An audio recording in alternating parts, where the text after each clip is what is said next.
I think he could very well just go ahead and full well give him a full pardon. Real life.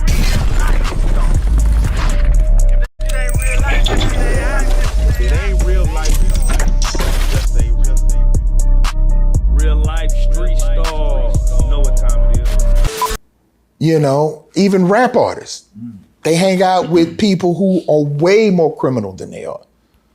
But just on a street justice thing, right? This could have some ramifications, bro. Like, people get killed for less. Okay, so I'm gonna say this. There have been some real gangsters in the NBA. Yeah. But none of them are going against the mob. No, I'm talking about against Chauncey Billups. Like, Chauncey Billups was scamming his homies. Watch this, he will no longer be invited to the barbecue or the house. But no one is going to turn the heat up on him too much, Right. other than the feds. Right. Because you turn the heat up too much,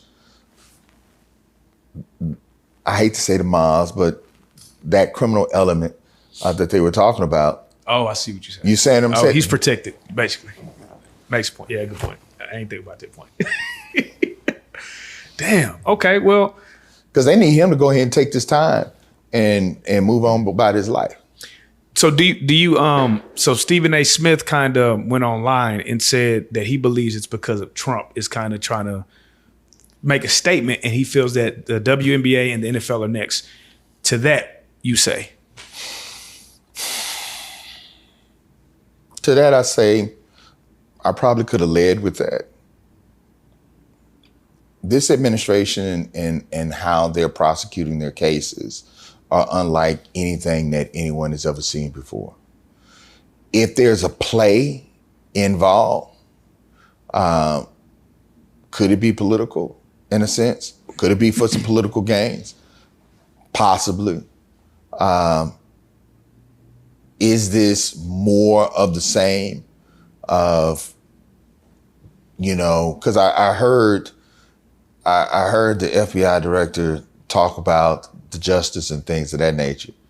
But, you know, we ain't heard nothing about your boys, the list for your guy. What's my Epstein. Epstein, yeah. Right?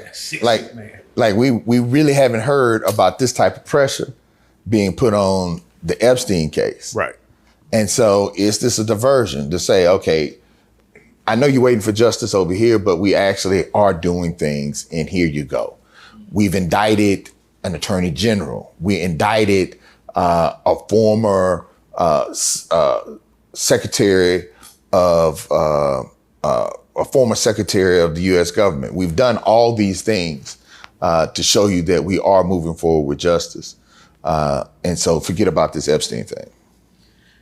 Speaking of Trump, right?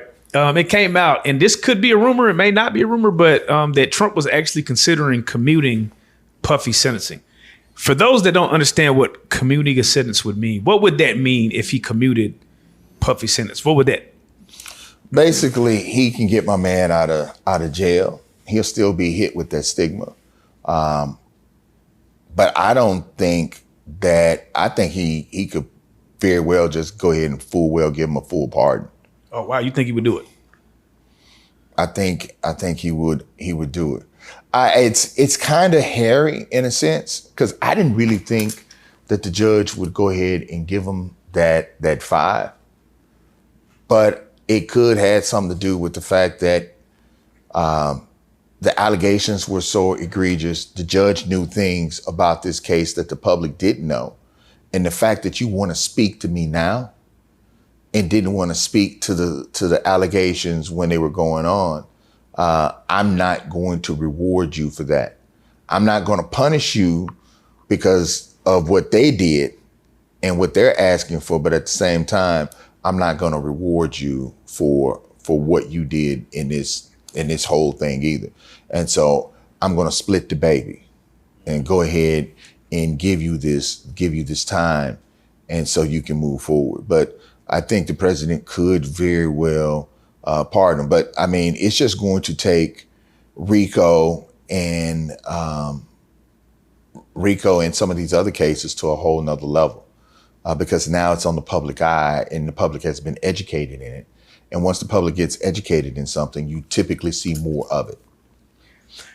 Speaking of that, you haven't been here since the Puffy last verdict. So I do want to, there was a white lawyer that said, and I'm just paraphrasing, but he was like, they used the Mann Act against him in a way that it wasn't intended. It was built for like white slaves or some shit like that. Right. Then he said that they actually used something he was acquitted of and still pinned the charges on him because the judge said he can't unhear it. And they were like, you can't do that. So for you being a lawyer, right, and you being in the, like, how were they able to do that? So go back to my last interview on that. I talked about that. I talked about the fact that now that it's in the judge's hands, the judge is going to use everything that came with that case. And so even though he was acquitted of something, the judge could very well feel like it was so egregious that the jury possibly got it wrong. And it was so bad that I can't let you just skate out, because when I'm getting to the point where I'm sentencing you for everything that was involved with this. I've seen, and I've talked about it. I've talked about how you show up to trial, how you show up in court. I've heard judges say that they sentenced people based on the fact that they wore the wrong shirt. Yeah. What? Yeah. You came in with a shirt that says legalize weed and alcohol. You here for an assault case, but because you showed up improperly, your behavior, in a sense, shows that you don't take the justice system or the fact that you're not a threat to society serious. I need to make sure you understand that, because part of what he said and all of that was, I still believe you're a danger to the community, and I'm not finna just release you. You need some more time to ice off and to kind of cool off and see that what you did was absolutely wrong. While you weren't necessarily convicted of this, I am going to use everything that came with this trial and my understanding of this case to sentence you. I told you guys that that was a very real possibility. And I told you about the Mann Act right off the bat, and that this is not what it was intended for. Right. And quite honestly, it's going to be utilized even more, and possibly even utilized even more incorrectly. So like when you and your homies, right, that practice law get together, what are y'all saying about this verdict? Are y'all like, this is the craziest, like this is taking a turn for the worse? Like what is the sentiment around this particular sentencing? Right is right and wrong is wrong, right?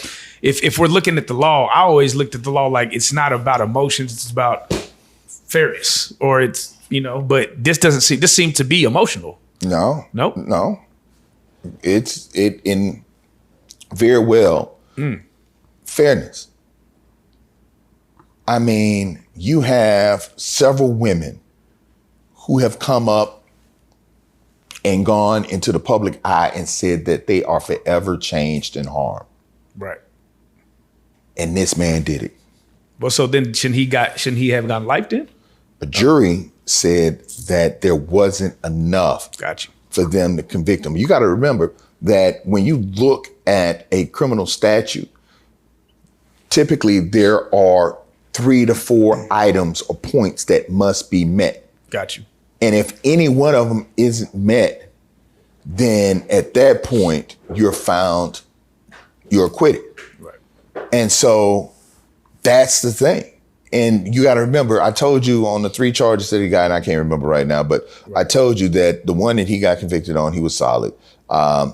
And that the RICO one was close.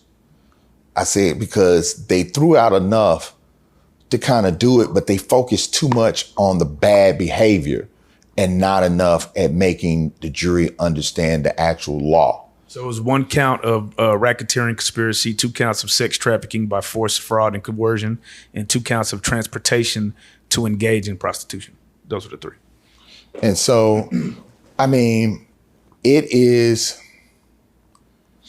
was very close. on those charges. But you asked me earlier, what did my friends and I say? Yeah. We're telling every male or female that we know, be very careful about your relationships. Be very cautious of who you decide to get involved with. And don't be weird, right? Don't be weird, because you have situations in which all of them, whether it's him or whether something that we haven't talked about anymore with Shannon Sharp, all of them involve behavior that was outside of what the normal context of sexual behavior is. And even, let's just say kinky, right? And that kinkiness has been utilized against him. And can you dispel a rumor? I know a lot of people think an NDA solves things, but I hear NDAs cannot be used in court if it's a crime. Right. Okay. You cannot legally, contractually negate a crime. Like it law 101. You can't do that. And it's amazing that lawyers actually, I don't think the lawyers do it to negate a crime. Like let me say this. There's certain instances in which a witness has negotiated a civil settlement that says that they won't testify, or not testify, but they will be silent as to the acts that took place. Now, someone could potentially subpoena them. You can subpoena them and they can refuse to talk. Then at that point, the judge can hold them in contempt, but they're not obligated to really say anything. Right. At that point, if they don't want to. Like I said, the judge can hold them in contempt. It's kind of like what they did with Woody, in the sense that he didn't want to talk and he said he was basically through, and the judge threw him in jail for a couple of days because he wasn't saying what the prosecutors wanted him to say. He said he was lying. And so, the judge put him in jail to cool him off, but he came right back out and did the same thing. And so, but you cannot contract a crime. You just can't do it.